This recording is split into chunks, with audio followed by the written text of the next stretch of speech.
Next question 3, again find the HCF and LCM using the prime factorisation method. तो यहाँ पे भी हमें सेकंड सम जैसे ही है, HCM एंड LCM फाइंड करना है।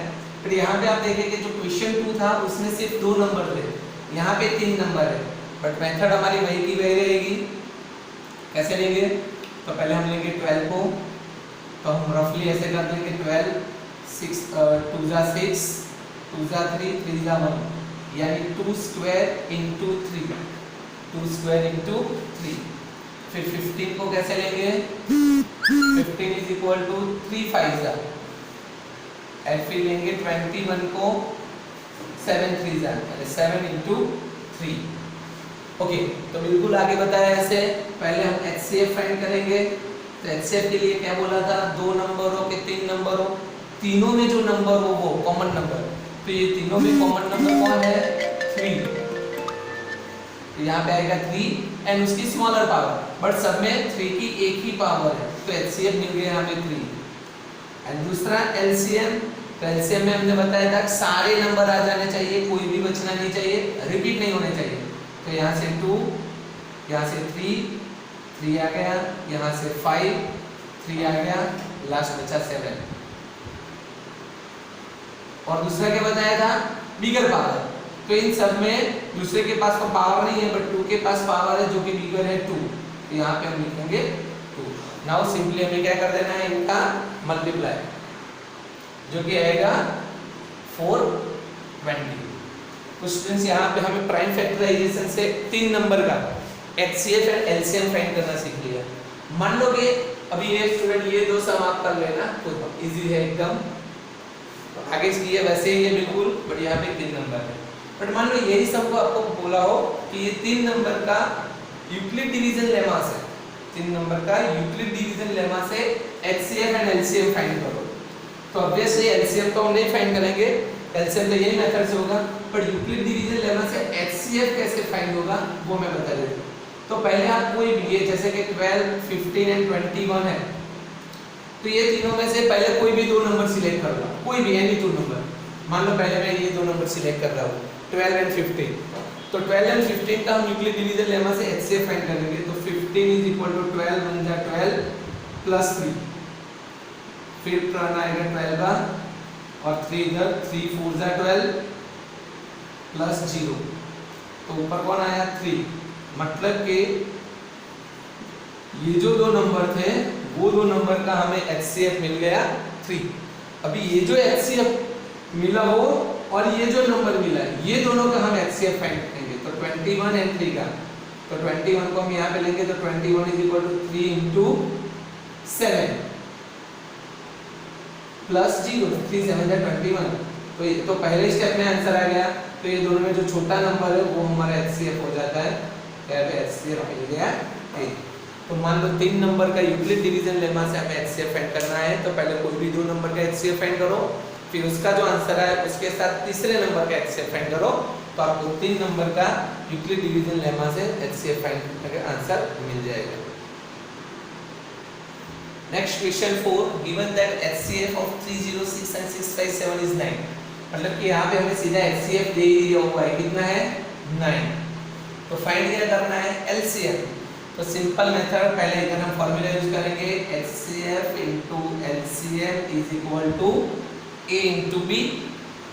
यहाँ पे हम वैल्यू पुट करेंगे। HCM हमें दिया हुआ है 9, LCM जो कि हमें फाइंड करना है, A is equal to 306 into 657।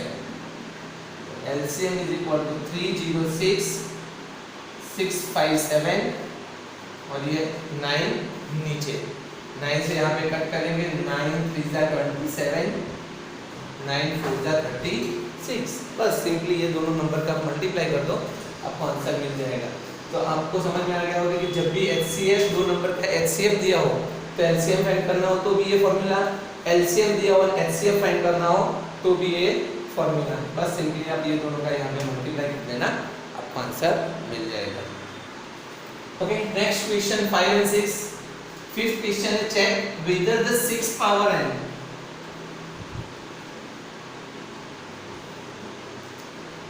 check whether the 6 power n can add with the digit 0 for any natural number n, तो हम सिंपली पहले हम बोल सकते हैं कि नो, नहीं हो सकता। क्यों? मान लो कि n 1 लोगे तो 6 पावर 1 यानी 6, 0 नहीं आया। 2 लेंगे 6 पावर 2 यानी 36, 0 नहीं आया। 3 लेंगे 6 पावर 3 216, 0 नहीं आया। मतलब कि पीछे जितना भी कर लो पीछे सिर्फ 6 ही रहता है। रिमाइंडर पीछे का जो लास्ट डिजिट हो n डिजिट वो 0 नहीं आता है। बट ये तो हमने नंबर लेके किया, बट सॉल्व कैसे कर सकते हैं? तो नॉर्मली सॉल्व करना है 6 = 3 × 2 पावर n। तो ऐसा कौन सा नंबर होगा कि जिसकी पावर हम 1 या 2 या 3 रखें तो उसका डिजिट 0 हो सकता है?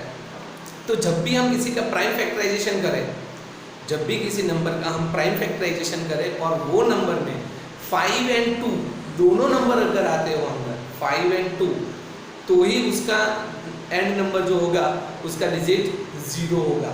जैसे कि हम सिंपली हम बात करें कि 15 लेंगे तो 15 पावर अगर हम n लेंगे तो 15 यानी 5 × 3 पावर n, तो ये भी 0 नहीं आएगा क्योंकि इसमें 5 है बट 2 नहीं है, या इसमें 2 है बट 5 नहीं है।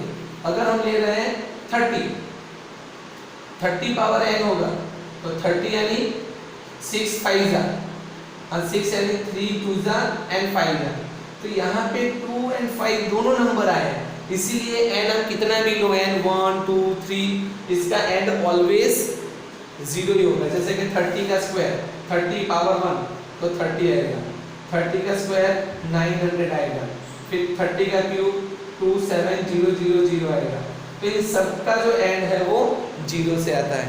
तो समझ में आ गया होगा। यहाँ पे ट्रिक याद रखना कि 0 कब आता है? जब कोई भी नंबर हो इसमें 5 और 2 दोनों नंबर अगर आ जाते हो तो समझ लेना है कि उसमें आपका एंड 0 से होगा। ओके, नेक्स्ट सम है 6।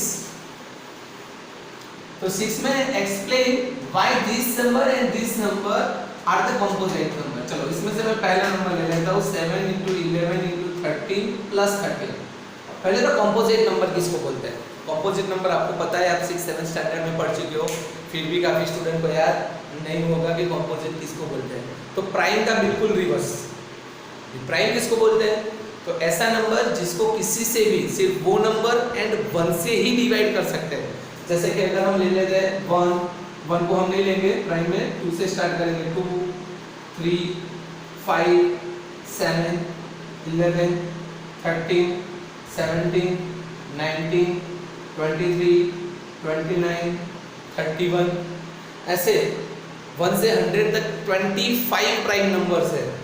तो ये ऐसे नंबर हैं जिनको हम किसी नंबर से डिवाइड नहीं कर सकते, सिर्फ वही नंबर से एंड 1 से ही डिवाइड कर सकते हैं। जैसे कि 11 ले लिया तो 11 को या तो हम 11 से डिवाइड कर सकते हैं या तो 1 से डिवाइड कर सकते हैं, उसके अलावा किसी से डिवाइड नहीं कर सकते। मतलब कि 11 को अगर मुझे कोई दो नंबर का प्रोडक्ट से करना हो तो नहीं कर सकता।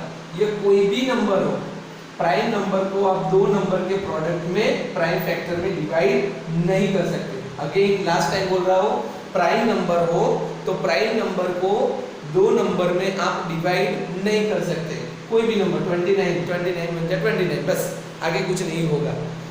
तो कॉम्पोजिट मतलब प्राइम का रिवर्स। इसका मतलब जो नंबर दो नंबर या तीन नंबर या 5 नंबर में डिवाइड हो सके, जैसे कि मैं ले रहा हूँ 4, तो 2 2 4, तो दो नंबर का प्रोडक्ट हमें मिला, तो yes 4 is the composite number.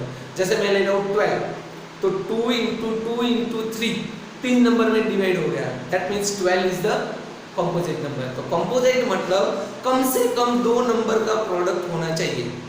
तो यहाँ पे हम इसको कन्वर्ट करते हैं, मल्टीप्लाई करने की जरूरत नहीं है। यहाँ पे दो नंबर है, इसके मल्टीप्लाई में कुछ नहीं है यानी 1, तो मैं दोनों में से 13 कॉमन निकाल रहा हूँ। यहाँ पे भी 13 है, यहाँ पे भी 13 है, तो मैंने 13 कॉमन निकाला।